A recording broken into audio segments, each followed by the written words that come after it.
Hi, I'm Amber Mundo, your one and only man of world, and this is the Zelda Universe podcast. Yay! Woo! And other excited noises. Yes, from all the many people in this podcast. Indeed. Well, people have reason to be excited because we have a cool crew here consisting of, well, me, obviously, and then also Humulos and Erimgard. Welcome. Sup? Hi! Is this gonna be your, this entire podcast is just gonna be loud? I'm super happy today, How so? because I'm on the podcast. It's like my favorite time. No, It's my favorite time to do things. It's on the podcast. This is good. This is very good. So, Aren't you happy? And we have a. I am very happy. Because. Well, Good reason. Yeah. You don't sound very happy. I don't know if you have the right kind of attitude for this podcast. That's okay. I vote we kick him out. I know. I vote so too. All right. See ya. Bye. Bye. Best podcast ever. Indeed. Actually, no, I'm not gonna leave. Oh. All right. Now we gotta talk about Zelda. Humulos, you made a thread in on our forums.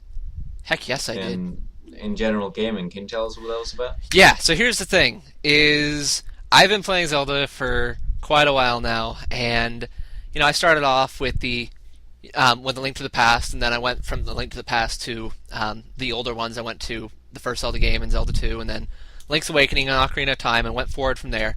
And here's the thing, is that I love the Zelda games a lot, but there's only so many of them, and personally, the focus of my thread was that none of the other Zelda games were really like the first Zelda game to me. Is that the first Zelda game was all about exploration and about trying to, work your way through this world that you had no idea what was going on. There was no one there to help you really, except for a crazy old man and old woman who would yell random things at you, like "Eastmost Peninsula is the secret," and you just got no idea what's going on. And I really, loved that feeling, and so it got me thinking, what other games are there that were like the first Zelda game? And I think we want to broaden up a little bit more for the podcast and just talk about what games are like Zelda. Yeah. And just I think just to be clear, we'll kind of extend this topic to just games in Zelda like general, not just the first game. Right. Because there are a lot of games out there that after other like A Link to the Past and Ocarina of Time, there were other franchises or games that try to copy those formulas a bit more so than the original.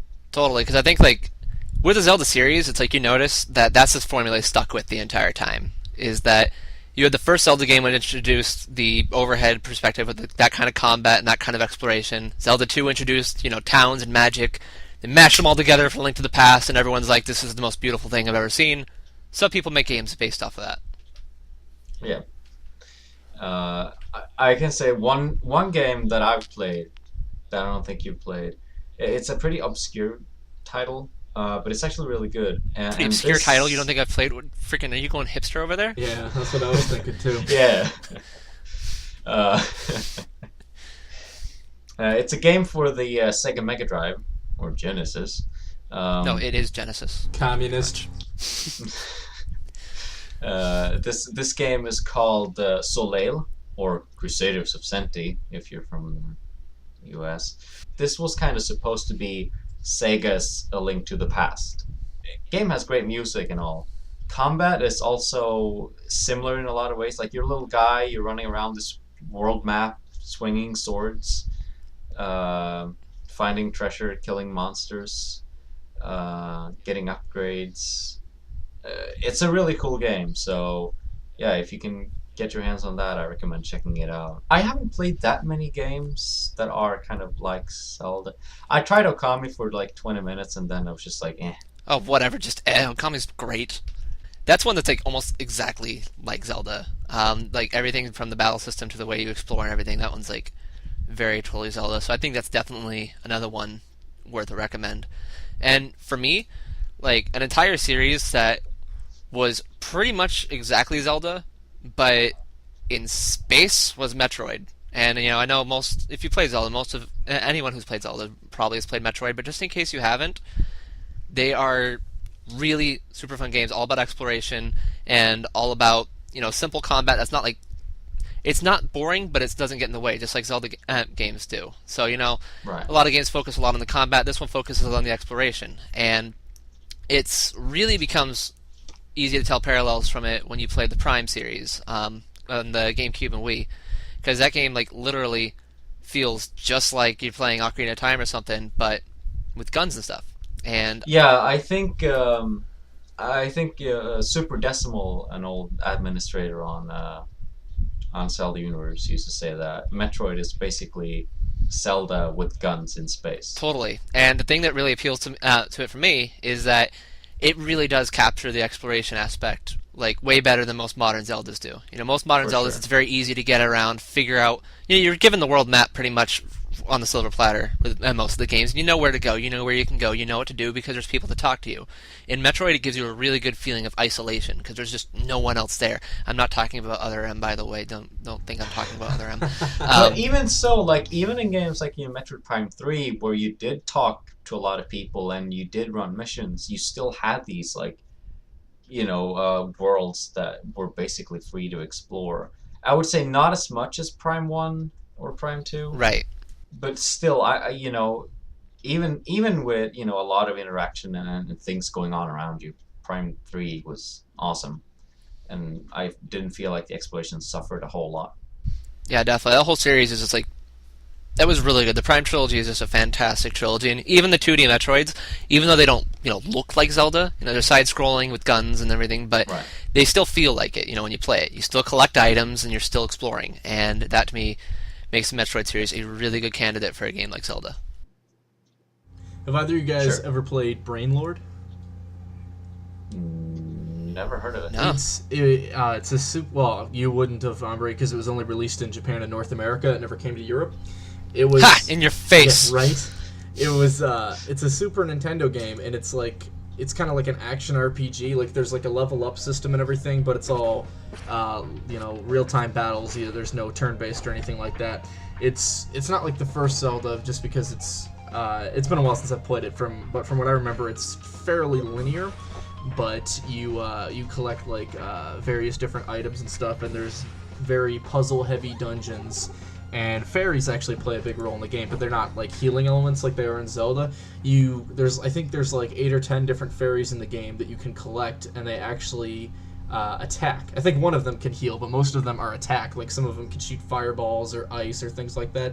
And so you level up your character, and as you do so, your weapons become stronger. And you can also level up your fairies, and then have any 2 fairies equipped at any given time, and they're just like go around whooping enemies' butts for you and stuff. So that was a fun one for me because it combined a lot of RPG elements with the sort of like puzzle heavy Zelda style.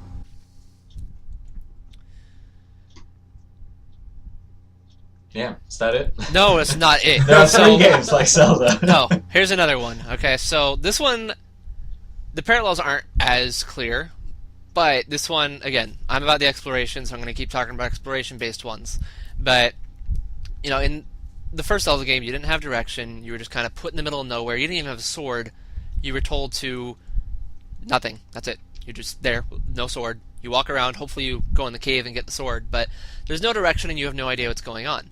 And a game that really, really captures that well is Myst. It's an early PC game, one of the very first CD-ROM games that existed, and back in the day it was also very, very slow loading times. Thankfully, today we have ports that make it much faster. But it's a game that's all about just looking around and exploring the environment, and it's not exactly as open-worlded as Zelda is, but it does feature a whole lot of puzzles and a whole lot of thinking going on there. You're traveling between these different worlds and trying to find pages of books to figure out just exactly what's going on. Because you really, as the main character, have no clue, and everything that is about this world, you piece it together as you travel around. And that one, it's not a very long game, but it's definitely very, very fun, and it's still a very unique experience. Like, there's not really many games out there that are like Myst.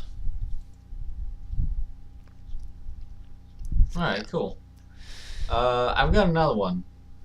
This is more, it's more similar to Metroid than Zelda, but Cave Story. Oh, I love Cave Story. Cave Story is awesome. If you haven't played Cave Story, you have no soul. Basically. But for those who do not have a soul, Cave Story is a game. It's very Metroid-like at first. You're a little robot running around in a cave shooting monsters. But you get different weapons that you can upgrade, and you pick up items. You meet people. You can do little side quests and get extra items and things like that. And it's awesome. And your guns get hurt when you get hurt, and it's amazing because it makes it super freaking difficult, and I love it. Yeah, I like challenging games a lot. Yeah, that's why you like Zelda too. Yes. I'm like one of the few people who like just openly loves Zelda 2 with a passion. Like I seriously do love it a lot. I'm not even joking. I'm not even being ironic. It's just literally so much fun. No, you're not being ironic. Ambre's the hipster. We already covered that. Yes. Well, a game I've been playing recently, it's a little indie game that I believe it just came out on Steam. It might not be available on Steam yet. It's called Ittle Do, and it's made by an indie company called Ludiosity. I know it's available on their website. It might be up on Steam now, but it's clearly very Zelda-inspired, and it's like very Zelda. Like the game is a lot more about puzzles than it is combat, but it's some of the best level design I've seen. Basically, you crash on this island. The opening is very like Link's Awakening style, and then you wake up and just kind of explore this island. It's very much Zelda 1 in that you not really given any prompt. You just kind of walk around, try to figure out what you have to do, and basically you find this guy who says he can make a raft for you, but you need to recover some item from a castle first or something like that. So you basically just go exploring this castle, and you raid the castle and like solve puzzles and go through various rooms to collect money, and as you buy money you can buy more items, but they don't just give you the items. Whenever you try to buy an item, you have to complete a mini dungeon first that utilizes that item before you're allowed to keep it. So you end up with 3 different items throughout the game, and they're all really cool. Like a lot of the puzzles in the game like make you really think and figure out how you have to use all of the items together. Because one of them is just like, it's a flaming sword, so it just functions as like a normal attack sword, but you can also use it to light torches and things like that, any puzzle that would involve fire. And then there's like an ice wand type deal, like from Zelda. And then there's something, it's kind of like, in A Link to the Past, is it the Cane of Birna, the one that like makes blocks? The Cane of Samaria makes blocks. Okay. Well, it's like that where you can make blocks with it. But then it has a second purpose. After you've set the block, you can shoot someone with like this blast, and then it teleports them to where the block is. And it sounds so simple, but there's like a million different puzzles they do using it. So basically, picture a Zelda-style game where those are your 3 items, and it's very, very puzzle-heavy, but it's really interesting, and the music's like adorable, and the graphics are too. Like everything about this game is just like brings a smile to your face, and it's very challenging. So I think you'd like it, Humulos, because it's like some of the puzzles really make you think. Yeah, I definitely want to check that one out. And I just confirmed it is available on Steam. Going forward on what you just said there, talking about this game, Ittle Do. I find it really nice, and this goes for Cave Story as well. When developers nowadays really, they take time and they develop games that kind of, look and feel old in a lot of ways, but they're still, they bring a lot of new stuff to the table anyway. It's like, you would think a lot of people, when you think about the evolution of gaming, you think that, okay, 2D gaming died, in the, late 90s. But now, and mostly with, PC, but also, Xbox Live and a few other platforms, you can see 2D gaming really resurfacing, which I think is awesome. Yeah, totally. Definitely. And it's great because not only is it resurfacing, but like you said, it's doing things that just really couldn't be done before. And for me, like the best example of that would be Fez. And recent events aside from everything that's going on with Fez at the moment, but Fez itself was a really fun, really cool exploration game that is presented in a retro style, pixel graphics, 2D, but because it's on a system that can handle 3D, it's able to add a whole other element to that where, you rotate the entire world to look around and solve puzzles. And I think that's one of the greatest things about the era that we're in is that we can have really beautiful graphics, and we can have really in-depth battle systems and really in-depth character developments and everything, but it also adds a lot to older ideas too, and that's like what Fez is a perfect example of. Well, like another thing is just you think of powerful hardware, you think of powerful graphics, but it's also a lot to do with like AI and things like that. So there's so much more they can do. They can add so much more depth to the game, intelligence to enemies, or just like add in different game systems and different like multiple endings, things like that. There's a lot more depth they can add with the additional hardware that's available now that extends just beyond graphics. It feels like Nintendo isn't going in this direction, and they really should. Think about a lot of the games coming out these days from Nintendo, right? You have the new Super Mario Brothers and A Link Between Worlds, Yoshi's Island. How awesome would it be to see those being made in this kind of retro style, but just bringing a whole lot new to the table instead of doing this kind of needless conversion to 3D, even though it's a 2D game. Yeah, Nintendo's in love with 2.5D right now, which isn't so necessarily a bad thing, but it would be interesting to see them just, throw out, like on eShop or something, just some like $10 retro style games on eShop. See, what I think the problem is that, we look at these games, you look at Mario and Zelda and stuff like that, and those games came out of the developer's inspiration for what they wanted to do. And like Zelda, that's all about Shigeru Miyamoto, all looking around in the woods near his home, just traveling around, seeing the things that he discovered, and that's why Zelda happened. And other games that he made also had inspiration. The reason why Pikmin was so great was because it had that backing behind it. It's like that was a game that Miyamoto really wanted to make, and that's what I think is the difference between those types of games and the new Super Mario Brothers and other types of games like that, where it's just they're there to kind of fill a void of those games, because they're like, okay, well, we haven't released a new game in a while, let's release something that's very easy to do and people will buy it because it's Mario. Whereas the newer developers, like the indie developers especially, these are their first games. Like these are the first things they're really doing. These are the first things they're releasing. These are like their visions that they're having. Just like Shigeru Miyamoto, Zelda was one of his visions. It'll do whatever. That's the vision for this guy or whatever. Super Meat Boy was a vision. Fez was a vision. These are all like people putting their heart and souls in the games, and I think that's where it like really, really matters, is that people have to like really care about what they're making in order to make it really good. Well, I am hopeful for that in one aspect, because I don't know if you guys have seen, but Miyamoto has now confirmed twice that they're pretty deep in development of a brand new IP, which they're hoping to launch next year. So, yeah. And considering it's Miyamoto, we have no freaking idea what direction that could be. Right, it could be anything. Yeah. Are the Tingle games like Zelda? Tingle Balloon Fight is exactly like Zelda, except nothing like it. It's also very fun. I highly recommend Tingle Balloon Fight. I just recommend Balloon Fight in general, actually. Play Balloon Fight. Have you played the second Tingle RPG? Because I haven't got my hands on that yet. No. I haven't even played Rosy Rupee Land. Really? I got about 2/3 of the way through Rosy Rupee Land, and it was fun, but it is very repetitive and tedious, so I ended up getting tired with it after a while.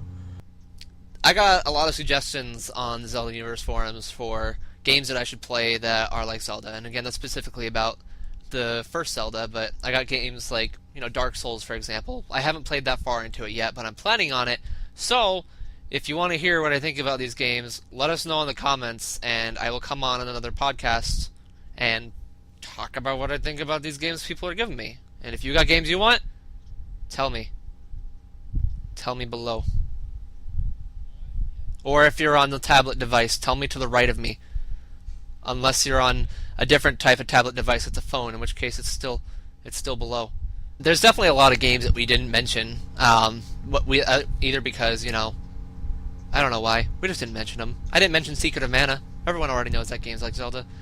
But, there's a lot we didn't mention, and so, yeah, just let us know what games are like Zelda.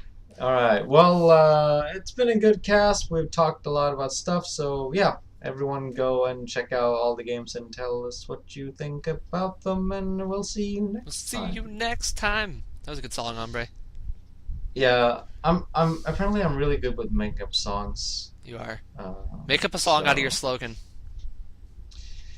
I am Hombre de Mundo, you one and only man of world. Over and out. Now available on iTunes, 99 cents. That was hot.